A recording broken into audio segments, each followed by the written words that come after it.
अस्सलाम वालेकुम। आज है वो घड़ी जिसका कई महीनों से इंतज़ार हो रहा था। आज CSS का रिज़ल्ट आएगा। All is well, all is well. शिकस्त तो फतह तो इत्तफाक है मियाँ, मुकाबला तो दिले नातवां ने खूब किया। यही शेर पढ़ पढ़ के मैं खुद को तसल्लियाँ दे रहा हूँ। आपने यकीनन वो बात सुनी होगी कि CSS एक दफ़ा कर लो तो उसके बाद तुम्हारी ज़िंदगी बदल जाएगी, चाहे वो तुम्हारा क्लियर हो या ना हो। तो ये बात में कितनी सच्चाई है ये आज मैं आपको बताऊंगा। तो जनाब, ये बात बताने से पहले मैं आपको ये बताता हूँ कि CSS में मेरी स्ट्रगल रही कैसे। मैंने 2021 के अंदर CSS की तैयारी स्टार्ट की थी। उस वक्त कोरोना का फेज चल रहा था और आपने यकीनन वो मेरी प्लेलिस्ट तो देख ली होगी जिसमें तकरीबन कोई 35 से 40 वीडियोज़ हैं CSS से रिलेटेड, और वो सारी स्ट्रगल मैंने शेयर किया कि मैं किस तरह से CSS के अंदर स्टेप इन और किस तरह से मैंने वो यकीनन आपने देखा। अगर नहीं देखी तो भाई आपको ये वीडियो तो समझ नहीं आएगी, पहले वो देख लो। ये वीडियो ना आपके लिए बहुत अहम होने वाली है। इस वीडियो से एक तो आपको मोटिवेशन मिलेगी, दूसरा आप कुछ लाइफ की वो रियलिटीज़ जानेंगे जो कि बिहाइंड द कैमरा होती हैं, आपको कैमरे पे नज़र नहीं आ रही हैं। कुछ ऐसी बातें आज मैं आपसे करूँगा। तो जनाब, बात यह है कि मैंने CSS के अंदर तकरीबन कोई मोर देन 60 बुक्स पढ़ी होंगी इस 2 साल के फेज़ के अंदर, सारी मिला के। जो रिसर्च जर्नल होते हैं वो तकरीबन को मैंने 500 या 600 होंगे, और YouTube पे वीडियोस वो कितनी होंगी यार, वो कोई 1000 प्लस तो लाजमी होंगे। उसके बाद अखबार हैं,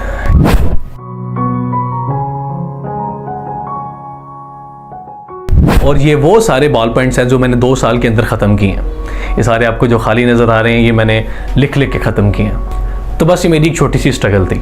तो आप बातें हैं उस सवाल के ऊपर कि भाई CSS के बाद ज़िंदगी कैसे बदलती है। तो भाई हुआ ये कि फरवरी 2023 के अंदर मैंने CSS का इम्तिहान दिया और ठीक 15 दिन बाद मैंने IELTS का पेपर दिया। IELTS का पेपर देने के फ़ौरन बाद मैंने बाहर अप्लाई करना स्टार्ट कर दिया, और अल्हम्दुलिल्लाह मैंने फिर जिस कंट्री में भी अप्लाई किया उसने मुझे वेलकम किया। बहरहाल जी, मेरा जर्मनी, पोलैंड, चेक रिपब्लिक, UK और पुर्तगाल, इन 5 जगह में एडमिशन हो गया। तो वो कहते हैं ना कि CSS के बाद ज़िंदगी बदल जाती है, इसीलिए कहते हैं कि CSS आपको ऐसा कॉन्फिडेंस देता है, आपको ऐसी मोटिवेशन देता है कि आप उसके बाद वो नहीं रहते हो जो आप पहले थे। आप यकीन जाने कि मैंने शायद ज़िंदगी में कभी सोचा भी नहीं था यार कि मेरा एडमिशन होगा भाई, मेरा। और सीरियसली मेरा 5 मुल्कों के अंदर हो गया और मुझे बड़ी खुशी हुई इस चीज़। तो भाई ये है उस सवाल का जवाब कि CSS के बाद आपकी ज़िंदगी कैसे बदलती है। अब तक तो आपको लग रहा होगा कि भाई बंदा तो बड़ा कमाल है, इसने CSS का इम्तिहान भी दे दिया, फिर यूरोप में एडमिशन भी हो गया। कुछ ना, मैं आप लाइफ की तलख रियलिटीज़ के ऊपर आता हूँ। ये वो लाइफ का साल था कि यहाँ तक सक्सेस की कहानी चलती है। कुछ अब टर्निंग पॉइंट आता। जब मैं PMS के पेपर में अपीयर हो रहा था ना, तो मेरे हाथ में कोई 8 से 9 एडमिशन लेटर थे।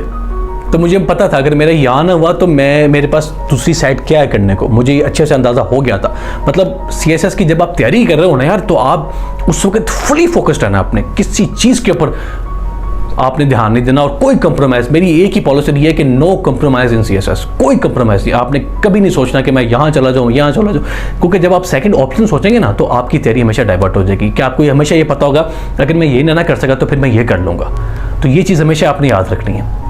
मैंने कभी नहीं सोचा था कि मैं CSS के अलावा कुछ करूँगा, लेकिन हाँ, जैसे ही मेरा CSS ख़त्म हुआ, मैं जब CSS के मतलब 1 हफ्ता रह गया था पेपर्स के अंदर, तब मैंने डिसाइड कर लिया था यार कि मैंने इम्तिहानों के बाद, इस एग्ज़ाम्स के बाद क्या करना। मेरे पास पूरी एक लिस्ट थी करने को, और उसके फ़ौरन बाद फिर मैंने वो तैयारी स्टार्ट कर दी। और मुझे पता था कि मैंने बाहर अप्लाई करना है और फिर मैंने कर दिया। लेकिन CSS की जर्नी के दौरान मैंने उसके कोई कंप्रोमाइज़ नहीं किया। मैंने बड़ी ऑनेस्टी के साथ तैयारी की, और यही आपने भी करना, याद रखिएगा मेरी बात।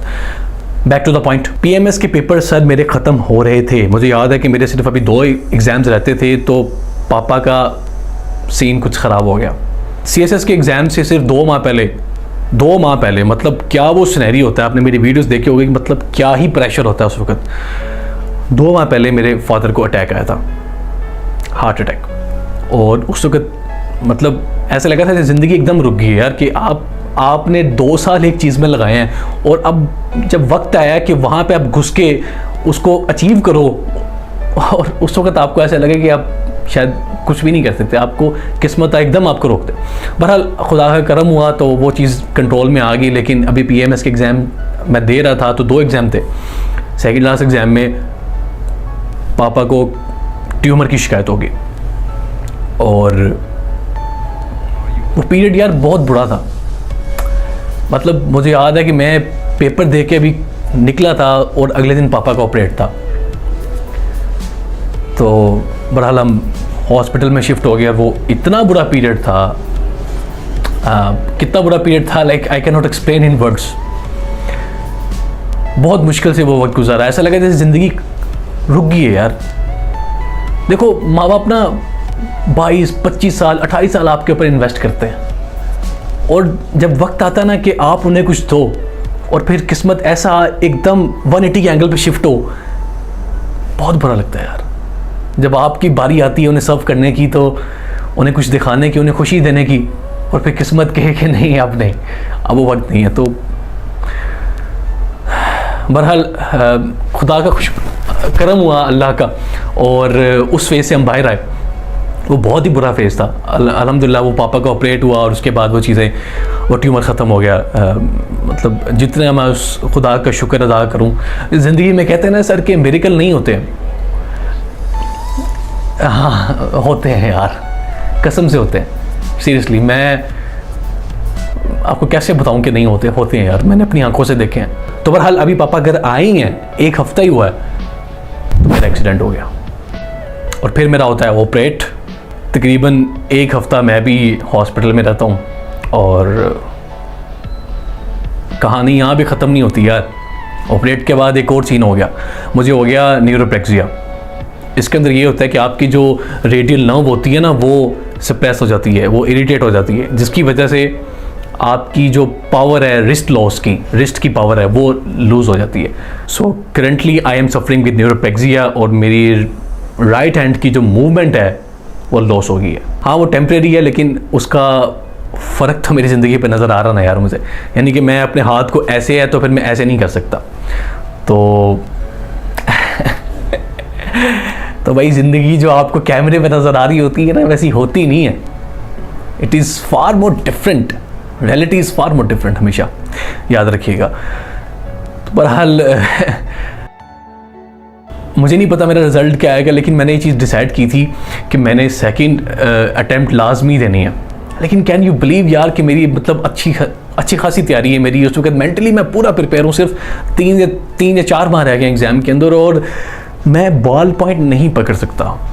मतलब मेरे से वो मेरी सलाहियत ही ख़त्म हो गई है कि ग्रिपिंग पावर मेरी लॉस हो गई है ना। तो किस्मत ने वहाँ पे आके आजमाया मुझे, जहाँ पे मेरे हाथ में सब कुछ है, लेकिन बस किस्मत मुझे आजमा रही है इस वक्त। इस सिनेरियो की वजह से मैंने बाहर वाला एडमिशन भी अपने डिले कर लिए कि भाई मेरे पास अभी तो मतलब ग्रिपिंग पावर नहीं है, मैं वेट नहीं उठा सकता। मेरा भी रिसेंट एक्सीडेंट हुआ है, तो लाइक मैंने को 5-6 माह का डिले भी ले लिया वहाँ से। यार मैं ना उस वक्त लाइफ के इस सिनेरियो पर हूँ कि मेरे पास सब कुछ हो के भी ना मेरे पास कुछ नहीं है। जानते हो मैं खुद को मोटिवेट कैसे करता हूँ इन तमाम चीज़ों के बाद? एक किताब है रहीकुल मखतूम, मैं ये डेली पढ़ता हूँ। इसमें हजूर सल्लल्लाहु अलैहि वसल्लम की बायोग्राफी है और यकीन जाने कि इसे पढ़ के ना मुझे बहुत ज़्यादा इंस्पिरेशन मिलती है कि यार मेरी ज़िंदगी तो कुछ नहीं है, जितनी आपकी लाइफ टफ थी उतनी मेरी नहीं है। फिर मैं बायोग्राफी पढ़ता हूँ अब्राहम लिंकन की कि भाई उस बंदे की ज़िंदगी के अंदर जितनी मुश्किलात आई हैं ना, अभी मेरी ज़िंदगी में ऐसी बिल्कुल नहीं है। फिर मैं बायोग्राफी पढ़ता हूँ विक्टर फ्रैंकलिन की कि कंसंट्रेशन कैंप के अंदर रहकर भी उसने होप को लूज़ नहीं किया। वो कहता था कि अगर मुझे 0.01% भी होप हो ना कि मैं ज़िंदा रह सकता हूँ तो मैं ज़िंदा रहूँगा, मैं उसके लिए कोशिश करता रहूँगा। तो बस यही कुछ बातें हैं, मैं अपने आप को यही बातें समझाता हूँ कि यार अभी सब कुछ खोया नहीं है, अभी बहुत कुछ है अपने पास। अच्छा, रिजल्ट चेक करने से पहले ना मैं आपको एक बात बताता हूँ कि मैंने एक चीज़ सोची है कि भाई मैं इस चीज़ पे तो बहुत प्राउड करता हूँ कि मैंने सीएसएस की अटैम्प्ट दी है और बड़ी ऑनेस्टी से दी है। मुझे इस चीज़ का बड़ा फ़ख्र है। मुझे नहीं पता मैं पास होऊंगा या नहीं होऊंगा, लेकिन इस चीज़ को मैं अपने आप को ना दिल को तसल्ली भी देता हूँ इस बात से और मुझे खुशी भी होती है। अब रिज़ल्ट की बात करते हैं। तो यार ऐसा है कि मैंने रिज़ल्ट डाउनलोड कर लिया, अब चेक कर लेते हैं कि अपना नाम है या फिर क्या है, क्योंकि अगर एफपीएससी वालों ने हमारा नाम नहीं डाला तो फिर डाला ही क्या। ज़्यादा गरूर तो नहीं कर रहा? गरूर नहीं है यार, ये इसे कॉन्फिडेंस कहते हैं।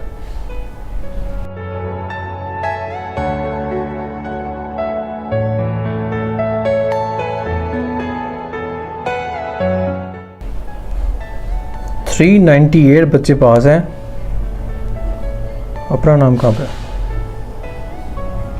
मुझे लगता है कि मिस्टेक हुई है, मैं दोबारा चेक करता हूँ अच्छे तरीके से।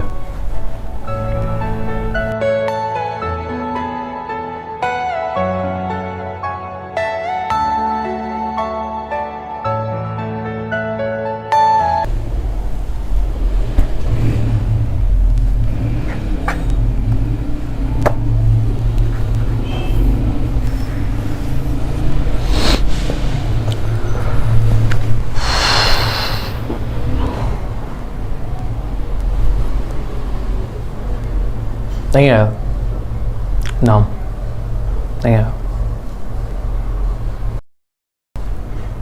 ऐसा है यार कि मेरी 16 साल की पढ़ाई एक तरफ है और मेरी जो 2 साल की लर्निंग है वो एक तरफ है। That's how you justify at the end. आपने जिस काम के लिए कोशिश की है, अगर वो आपका अचीव नहीं होता ना, तो फिर आप यही बातें करते हैं दूसरों को कि आपने लर्निंग बहुत की है, आपकी किस्मत में अल्लाह ने और बहुत सी अच्छी चीज़ें रखी हैं, आप कोई और एग्ज़ाम दे के देख लें, हो सकता है इसमें नहीं तो कहीं और आप बहुत एक्सेल कर देंगे। बात पता है क्या है यार, इंसान एक्सेल कर देगा। देखो ज़िंदगी जो है ना वो चलती गाड़ी है, इंसान ने कहीं ना कहीं जाके फिट होना ही है किसी न किसी काम में। लेकिन जिस काम के लिए उसने कोशिश की होती है ना, अगर वो उसको ना मिले तो, अगर मैंने 2 साल पढ़ाई की CSS पास करने के लिए, मेरा CSS पास नहीं हुआ, मेरा नहीं है नाम लिस्ट में, और कोई आगे मुझे ये कहे कि भाई अल्लाह ने आपकी किस्मत में कुछ और लिखा होगा और ये कर लो तो वो कर लो, इससे बेहतर होगा, या इससे आपने लर्निंग तो बहुत हासिल की, ये सारे दिलासे हैं यार, ये दिलासे हैं। मैं बहुत अच्छा टीचर बन जाता हूँ, मैं बहुत अच्छा कोई और काम करने लगा, बिजनेसमैन बन जाता हूँ, लेकिन ये पढ़ाई मैंने बिजनेसमैन बनने के लिए या टीचर बनने के लिए तो नहीं ना की। असल बात ये है।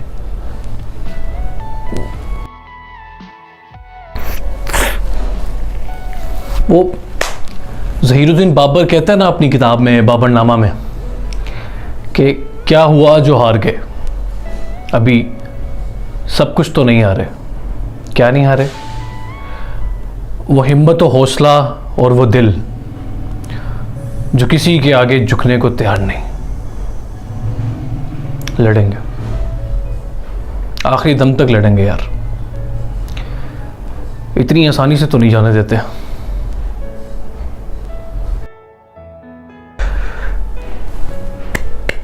Let's clap for my self.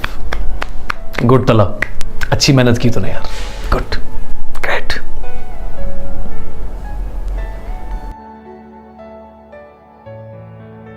चलिए अब कुछ बात करते हैं रिजल्ट के बारे में। अब ज़रूरी तो नहीं जो हमने हर चीज़ चाहिए वो हमें मिल जाए।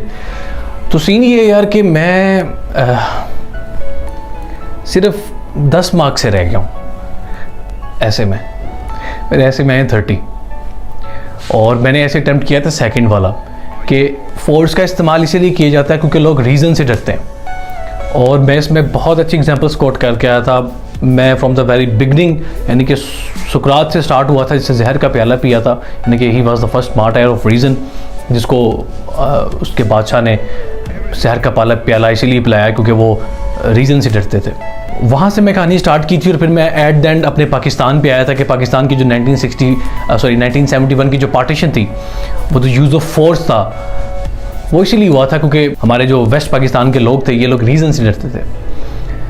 तो ये तमाम वजूहात थी। मतलब इसके दरमियान मैंने पूरी यूरोपियन हिस्ट्री मैंने बताई थी, और साइंस को मैंने बहुत डिस्कस किया था, और मतलब इस तरह से मैं इसको लेके चला था, और मैंने अच्छी एग्जांपल्स दिए थी, शायद इसलिए मेरे अच्छे आए हैं। मैंने बाकी लोगों के DMC देखी हैं, उनमें 30 यार कम लोगों के आए हैं।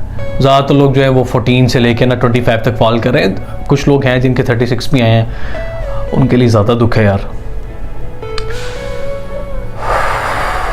बहरहाल यार मेरे फ़िलासफ़ी में काफ़ी अच्छा है। मैं फ़िलासफ़ी के जब पेपर दे के निकला था ना, तो मैंने निकलते साथ सबसे पहले पापा को कहा था कि अगर मेरे साथ इंसाफ हुआ ना तो मेरे 85 तो मस्ट है। तो 85 तो नहीं आए मेरे, लेकिन 77 तो आ गए हैं। तो बाकी यार बात यह है कि मैंने कोशिश बहुत की यार, मैंने अपनी जान मार दी कि यार करना है। मुझे पापा ने एक बात की थी कि बेटा डू और डाई है, तो गेम में जा रहा है डू और डाई है। मैंने फिर किया, ठीक है यार नहीं हुआ, सही है, बहुत सौ का नहीं हुआ, सिर्फ मेरा नहीं, हम 4 दोस्त थे, एक का हो गया, मुझे इसकी बहुत खुशी है। She is preparing for an interview और हम बाकी 3 रह गए हैं। चलो, जिसका नसीब जहाँ लिखा था वो तो चला गया, अब हमें अपना नसीब शायद ढूंढना पड़ेगा। चल हम थोड़ी सी बात कर लेते हैं कि मेरी मिस्टेक्स कहाँ कहाँ पे हुई थी, जहाँ तक मुझे याद पड़ता है। तो मुझे याद है कि पाकिस्तान अफेयर्स का पेपर था, और पाकिस्तान का पेपर जब मैंने पेपर देखा ना यार, तो आई वाज शॉक्ड कि यार इन्होंने सी पैक, अभी तक इनका जहन वहीं पे है। सी पैक के बारे में था कुछ, उस्मानी सल्तनत के बारे में था, बहुत ही वो अजीब किस्म का क्वेश्चन था। तो सी पैक को मैं इतना तैयार करके नहीं गया था, उसकी वजह ये थी कि मैंने कहा था यार ये बहुत, मतलब 2018 से स्टार्ट हुआ है, मतलब अभी 2023 में भी यही देंगे, इनका ज़हन अब शायद बदल गया हो।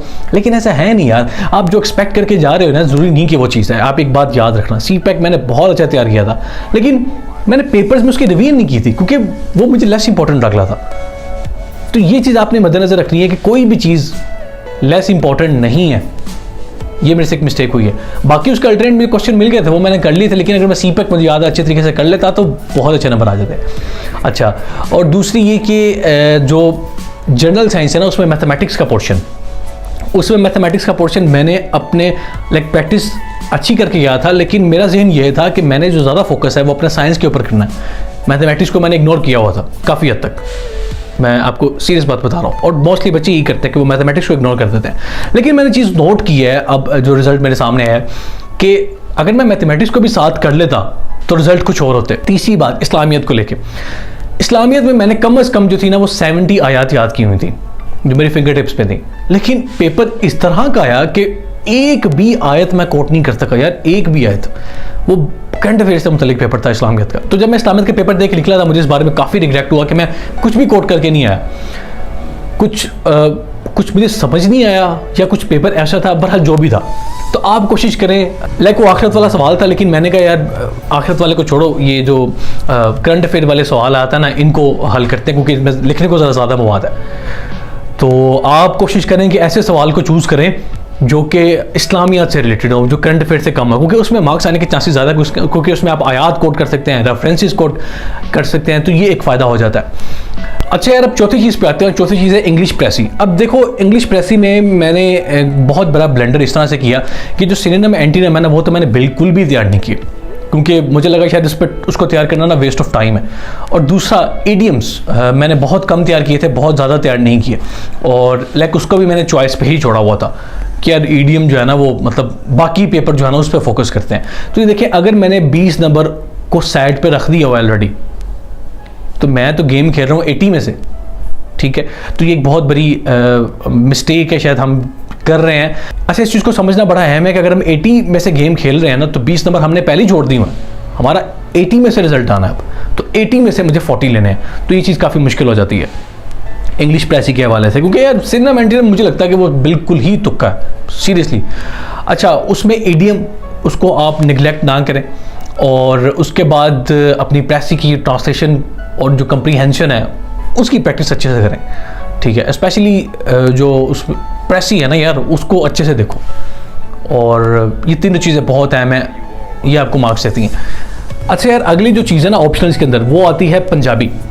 पंजाबी का ये सीन है कि मैं पंजाबी के जो पास पेपर्स थे ना, उनको मैंने बड़े अच्छे से सॉल्व किया था, लेकिन उसमें मैंने एक मिस्टेक की थी, सिर्फ मैंने नहीं, तकरीबन हर बच्चे ने की हुई थी। वो ये था कि जो पंजाबी की हिस्ट्री है ना, उसको, उस वाले पार्ट को बिल्कुल इग्नोर किया हुआ था, और ज़्यादा जो फोकस था वो शायरों पे किया हुआ था। लेकिन जब पेपर आया ना, तो पेपर में तो कोई शायर आया ही नहीं, उन्होंने जो हमारे मॉडर्न शायर हैं उनमें से कोई एक शायर भी नहीं दिया। तो ये चीज़ इस दफ़ा आप मद्देनज़र रख के जाएँ कि आपने पंजाबी अगर रख रहे हैं तो पंजाबी पूरी आपने तैयार करनी है from the very beginning till the end. आपने उसकी हिस्ट्री, उसके शायर और उसके बाद जो उसकी नसर आती है, किसी चीज़ को इग्नोर नहीं करना, ठीक है। ये पंजाबी में जो थी ना वो मिस्टेक थी। 3 सवाल हिस्ट्री में से आए थे यार, जस्ट थिंक अबाउट के 3 सवाल हिस्ट्री में से आए थे यार, जस्ट थिंक अबाउट के अगर वो 3 सवाल किसी ने किए। और मुझे याद है मैं इर्द गिर्द बच्चों का चेहरा देख रहा था क्योंकि वो कोई तैयार नहीं करता, और नसर भी जो है वो आवाम चॉइस पे छोड़ देती। तो मुझे याद है मैं जब इस पेपर में बैठा था, मेरे यहाँ पे भी लोग थे, यहाँ पे भी थे, और मैं उनके चेहरे देख रहा था। जब क्वेश्चन पेपर आया ना तो उनके चेहरे लटक गए थे क्योंकि एक भी शायर नहीं आया था, और अमूमन हर बच्चा शायर ही तैयार करके जाता है। तो ये चीज़ आप याद रखें कि कोई चीज़ अपनी चॉइस पे ना छोड़े। अगली जो चीज़ आती है ना वो यार पॉलिटिकल साइंस। अब देखो यार पॉलिटिकल साइंस के जब पेपर है ना सामने, जब पेपर 2 आया स्पेशली, तो मैंने इन्विजिलेटर को बुलाया, मैंने कहा यार ये तो तुमने आयर का पेपर दे दिया। उसने कहा गौर से देखो, मैंने ऊपर पॉलिटिकल साइंस लिखा हुआ, मैंने इसमें पॉलिटिकल साइंस वाला क्वेश्चन कहाँ पे भाई, वो तो दिखा मुझे। कहता मैंने नहीं बनाया। बहरहाल जी पॉलिटिकल साइंस को आपने इस तरह से रखे जाए, जहन में रखें कि यार एफपीएससी ना कुछ भी कर सकती है, कुछ भी अनएक्सपेक्टेड हो सकता है। लाइक पेपर 2 ऐसा, क्या मैं कहूँ अब, मतलब अजीब किस्म का पेपर था ना यार, कि वो लाइक उसमें उन्होंने आयर से रिलेटेड सवाल पूछे हुए थे जो कि पॉलिटिकल साइंस से बिल्कुल मुंसलिक नहीं थे। तो आप हमेशा ये जहन में रखे जाएं कि जो पास पेपर का ट्रेंड चल रहा है ना, जरूरी नहीं कि इस दफ़ा भी वो आए। इस दफ़ा हो सकता है कि वो क्वेश्चन बिल्कुल अलग से दे दे। तो अपनी तैयारी जो है ना वो भरपूर रखे जाए, क्योंकि आपको नहीं पता कि पेपर के अंदर क्या आने वाला है। ये मैं आपको बार बार बता रहा हूँ क्योंकि इस दफ़ा पेपर्स बहुत अनएक्सपेक्टेड है। मुझे याद है कि जब वो ऐसे आया ना तो ऐसे वाली वीडियो आपने देख ली होनी है कि मैं वो उस वक्त क्या सिचुएशन थी ऐसे को देख के। तो अनएक्सपेक्टेड चीज़ें हमेशा आती हैं, स्पेशली पेपर 2 में आती हैं। और मैंने देखा कि इस दफ़ा पेपर 2 का जो ट्रेंड रहा है ना वो काफ़ी स्ट्रिक्ट रहा है। एक तो उसने पेपर बड़ा स्ट्रिक्ट दिया और दूसरा उसने मार्किंग भी काफ़ी स्ट्रिक्ट की। तो ये सीन था यार। अच्छा जी, अब आते हैं कुछ क्वेश्चंस की तरफ। जो सबसे ज़्यादा क्वेश्चन पूछा जा रहा है ना वो ये है कि इस्लामियत को इंग्लिश में रखना चाहिए या उर्दू में रखना चाहिए। देखो यार इसके जो 2 से 3 बेनिफिट है वो मैं आपको बता देता हूँ कि भाई उर्दू में रखने का फ़ायदा ये है कि मैं आप इकबाल को कोट कर सकते हो, और जब आप इकबाल को कोट कर सकते हो ना तो इसका मतलब ये है कि आपके चांसेस ज़्यादा बढ़ जाते हैं। और मुझे ये लगता है अगर हमने, क्योंकि हमारी उर्दू की अंडरस्टैंडिंग ज़्यादा अच्छी है, उसमें हम बुक भी रीड एक तो फास्ट कर लेते हैं, समझ भी अच्छे से आ जाती है और कन्वे भी अच्छे से कर सकते हैं, ठीक है। तो ये एक फ़ायदा उर्दू का, मतलब उर्दू का एक नहीं, ये काफ़ी फ़ायदा है। लेकिन इंग्लिश में क्या होता है, कुछ मुझे मतलब ऐसा लगा था कि इंग्लिश के ना कुछ जो इस्लामियत है ना उसके वोकैबुलरी अपनी है, तो वो आपको याद करनी पड़ेगी। और दूसरी बात, इस्लामियत अगर आप इंग्लिश में रख लेते हो तो फिर आप इकबाल का कोट नहीं कर सकते, क्योंकि आप जहाँ इंग्लिश लिख रहे हो वहाँ पे आप उर्दू हर जगह नहीं डालोगे। और दूसरा ये कि उर्दू के अंदर जो रेफरेंसेस है ना, अगर आप एफपीएससी की वेबसाइट के ऊपर जाओ तो वहाँ देखोगे इस्लामियत के अंदर जो रेफरेंसेस आ रहे हैं उसमें ज़्यादातर जो रेफरेंसेस हैं वो उर्दू की किताबों के। तो ये एक फ़ायदा हो जाता है कि आप जब उर्दू में पेपर कर रहे हो तो उर्दू के रेफरेंसेस, इंग्लिश में करें तो इंग्लिश के देने पड़ते हैं। और हाँ, अब आती है बात कि भाई स्ट्रिक्ट मार्किंग इंग्लिश में होती है या उर्दू में होती है। तो देखो यार बात बड़ी कॉमन सेंस की है। जो वहाँ पे बंदा बैठा हुआ है ना, इस्लामियत का प्रोफेसर जो वहाँ पे आपका पेपर चेक कर रहा है, मेरा और आपका, वो उसने इंग्लिश में नहीं पढ़ा हुआ, ये आप अच्छे से समझ लें। उसको इंग्लिश आती है, समझ आती है, लेकिन उसने इंग्लिश में नहीं पढ़ा हुआ। उसकी बेसिक, उसकी फाउंडेशन यकीनन वो उर्दू ही के अंदर है। इसलिए जब वो उर्दू का पेपर चेक करते हैं तो वो अपने मुताबिक वो ज़्यादा एक्सपेक्ट करता है बच्चे से कि इसने ये क्यों नहीं लिखा हुआ, ठीक है। और इंग्लिश वाले मतलब ऐसा नहीं कि इंग्लिश उसको समझ नहीं आती, इंग्लिश पेपर चेक कर लेता है, लेकिन ये इंग्लिश का एक अपना इंप्रेशन होता है। वो इंप्रेशन जब उस पर क्रिएट हो जाता है ना तो मार्क्स आने के चांसेस ज़्यादा लगता है। ये मेरी अपनी अंडरस्टैंडिंग है, हो सकता है गलत हो सकता है आपकी कोई अंडरस्टैंडिंग हो। अगर आपकी कोई और अंडरस्टैंडिंग है तो प्लीज़ आप मुझे कमेंट में बताएं इफ आई एम रॉन्ग। तो इसलिए भाई अगर आप इंग्लिश में चूज़ कर रहे हो या उर्दू में चूज़ कर रहे हो, चॉइस इज ऑलवेज योर। जो चीज़ आपको आसान लगती है अंडरस्टैंड करने में, समझने में, लिखने में, आप वो चूज़ करें। दूसरा सवाल जो सबसे अहम है वो यूरोपियन हिस्ट्री और फिलॉसफी से रिलेटेड है। तो देखिए यार फिलॉसफी में ना मैंने 3 बुक्स पढ़ी, एक है द हिस्ट्री ऑफ फिलॉसफी, एक है बिग आइडियाज इन ब्रीफ, और तीसरी है philosophy the power of ideas. और यूरोपियन हिस्ट्री की जब तक बात आती है ना तो यूरोपियन हिस्ट्री में मैंने एक पीकॉक की किताब है, एक है मास्टरिंग यूरोपियन हिस्ट्री, और तीसरी किताब है यूरोप सिंस नेपोलियन। ये 3 किताबें, और इसके अलावा जो चौथी किताब है वो है फरहत सुल्तान साहब की यूरोपियन हिस्ट्री की। तो ये 4-5 किताबें जिनको मैंने कंसल्ट किया। इसके अलावा वीडियोस वो तो अनगिनत हैं, वो कोई 100+ हैं जो कि मैंने देखी होंगी, तो मैं आपसे भी रिकमेंड करूंगा कि आप देखें। तो ये फिलॉसफी के बारे में था और ये था यूरोपियन हिस्ट्री के बारे में। अच्छा यार अब ऐसा है कि जो रिजल्ट आना था ना यार वो तो आ गया।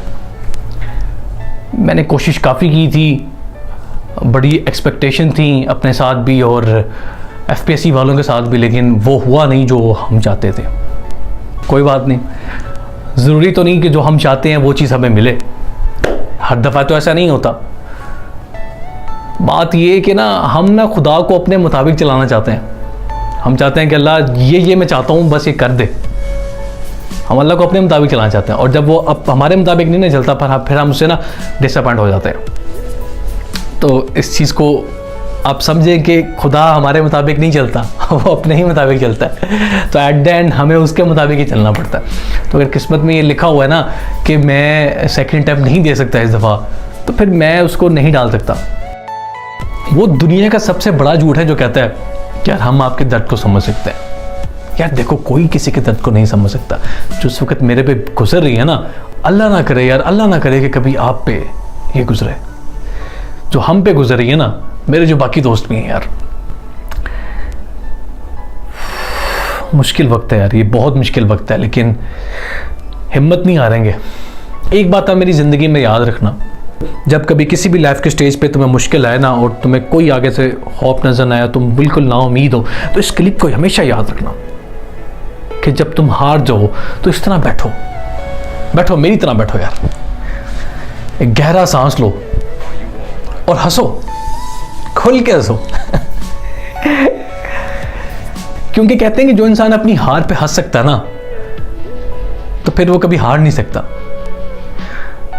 चलती का नाम गाड़ी यार, ये दुनिया रुकने वाले नहीं है, तुम्हें इसके साथ चलना पड़ेगा जो भी हो। तुमने एक चीज़ के लिए बहुत कोशिश की, तुम्हें नहीं मिली, देखो तुम्हारी ज़िंदगी में कितने मौके हैं उसके लेके। CSS की बात नहीं कर रहा मैं, पूरी ओवरऑल ज़िंदगी की बात कर रहा हूँ। कोई भी चीज़ हो सकती है, कोई MBBS हो सकता है। बहुत से लोगों का ख्वाब टूट जाता है जब उनका MBBS में एडमिशन नहीं होता है, MCAT की बात कर रहा हूँ, या इसके अलावा कुछ ज़िंदगी में कोई चॉइस हो सकती है। देखो यार, तुमने क्या अपनी तरफ से पूरी कोशिश की? हाँ की। क्या तुम उसके लिए दोबारा कोशिश कर सकते हो? अभी अपॉर्चुनिटी है। अगर मेरे केस में आया तो हाँ है, तो इसका मतलब ये कि अभी चांस है। और चांस होने का मतलब समझते हो क्या? चांस होने का मतलब ये है कि अभी हारे नहीं है, अभी गेम की बाजी पलटी जा सकती है। इसीलिए यार कभी हिम्मत ना हारो। तुम जब हार जाओ ना तो बैठ जाओ, इस तरह बैठो। रोना है तो रो लो। ये फजूल बातें यार कि मर्द रो नहीं सकता है, भाई मर्द का भी दिल होता है। ये सारी फजूल बातें हैं। रो लो, जितना तुम्हारा दिल चाहता है रोने का रो लो, लेकिन 2 दिन, 3 दिन, 4 दिन, 5वें दिन तुम ये डिसाइड कर लो कि तुम्हें अब क्या करना है। क्योंकि जिंदगी रुकने वाली नहीं है। कोई कब तक तुम्हारा हाथ पकड़ेगा, इस चीज को समझ लो। उठो यार, उठो, लड़ो। वो फ्राज कहता है ना कि शिकवा जुल्म तो शब से तो कहीं बेहतर था, अपने हिस्से की कोई शम्मा जलाते जाते हैं। पूरी कोशिश करो यार, जितनी तुम्हारे से हो सकती है। और मुझे यहाँ एक बात याद आती है, लोग मुझे कहते होते हैं अक्सर ना कि भाई आपकी कोई ऐसी वीडियो बनाओ जो वायरल हो जाए, कोई इंटरटेनमेंट टाइप, कोई वियर टाइप, जो जिसमें आप वायरल हो सको। ये आपकी वीडियोस कभी वायरल नहीं होने वाली हैं। लेकिन मैंने कहता है कि आई डोंट नीड क्वांटिटी। मैंने कहता हूँ यार कि मेरी जो यूट्यूब फैमिली है ना, वो क्वालिटी है भाई। पाकिस्तान में कितने लोगों ने CSS किया है? 13,000 समथिंग ने। पाकिस्तान की आबादी कितनी है? 22 से 24 करोड़। 24 करोड़ में से अगर आप एवरेज निकालें 13,000 की, तो कितने लोग बनते हैं? मतलब 0.001। यार ये वो लोग हैं, मैं अच्छे से समझता हूँ, ये वो लोग हैं जो कि वाकई ज़िंदगी में कुछ चाहते हैं। मतलब ऐसा नहीं है कि बाकी लोग नहीं चाहते, डेफिनेटली बाकी भी चाहते होंगे, लेकिन ये जिस स्ट्रेस से गुजरते हैं ना, इस तरह का स्ट्रेस पूरी दुनिया में आपको शायद कहीं और नहीं मिलेगा। इंडिया में UPSC में और पाकिस्तान में CSS में आपको इस तरह का स्ट्रेस और किसी चीज़ में नहीं मिलेगा। इस तरह की ये पैशन चाहिए आपको, इसके लिए पैशन चाहिए, फिर आपको कंसिस्टेंसी चाहिए, फिर आपको हार्ड वर्क चाहिए, फिर आपको स्मार्ट वर्क चाहिए, आपको डिसिप्लिन चाहिए। यार क्या नहीं चाहिए इसके लिए? आपको नेम द थिंग जो आपको CSS में नहीं चाहिए। हर चीज़ चाहिए आपको भाई। ये कोई गेम बच्चों का नहीं है, बड़े बड़े बाजी इसमें हार जाते हैं। पूरी आपकी पर्सनैलिटी ट्रांसफॉर्म होती है यार। ये कोई वाकई में कोई बच्चों का खेल नहीं है। इसलिए मैं कहता हूँ यार, जो मुझे देख रहा है ना, तो वो अपनी ज़िंदगी से कुछ चाहता है, और मुझे ऐसे ही लोग चाहिए जो अपनी ज़िंदगी से कुछ चाहते हैं। तो मुझे पता है कि जो मुझे लोग देख रहे हैं ना, वो ज़िंदगी से कुछ चाहते हैं, और ये लोग यकीनन कभी ना कभी कुछ बनेंगे। यार आप लोगों का बहुत शुक्रिया। आप लोगों ने मुझे YouTube कमेंट्स के अंदर और इंस्टा पे लाइक बड़ा अच्छी तरीके से मोटिवेट किया यार, thank you so much, I am very glad. Allah आप लोगों को भी कामयाब करे और भरपूर तरीके से मेहनत करें यार, जितनी तुम्हारे से हो सकती है। वो मेरी पापा वाली बात याद रखो भाई, डू और डाई, इसमें पीछे मुड़ के देखने वाला रास्ता नहीं है। एक बात याद रखें, जब तुम CSS के अंदर दाखिल होगे, अब तुम सेकंड ऑप्शन अपनी लाइफ से निकाल दो, क्योंकि अगर तुम्हारी जिंदगी में सेकंड ऑप्शन होगा तो हमेशा वो तुम्हें पिच करता रहेगा यार कि भाई मेरे पास ये ना हुआ ना तो मेरे पास ये है। मैं जब CSS में घुसा था ना तो मेरे पास कोई सेकंड ऑप्शन नहीं था। मैंने पेपर दिए, उसके बाद मैंने सोचा यार अब मैं कुछ सेकंड ऑप्शन रख लूँ, और फिर जब मैंने वो रखा तो मैं उसमें कामयाबी हो गया, वो आपने देख लिया। तो जब आप मैदान में घुसे तो आप ये सोच के आए कि भाई आपको बड़ा जिगरा चाहिए, इतनी बड़ी गेम है, जितनी बड़ी गेम होती है उतना बड़ा सेक्रीफाई करना पड़ता है आपको।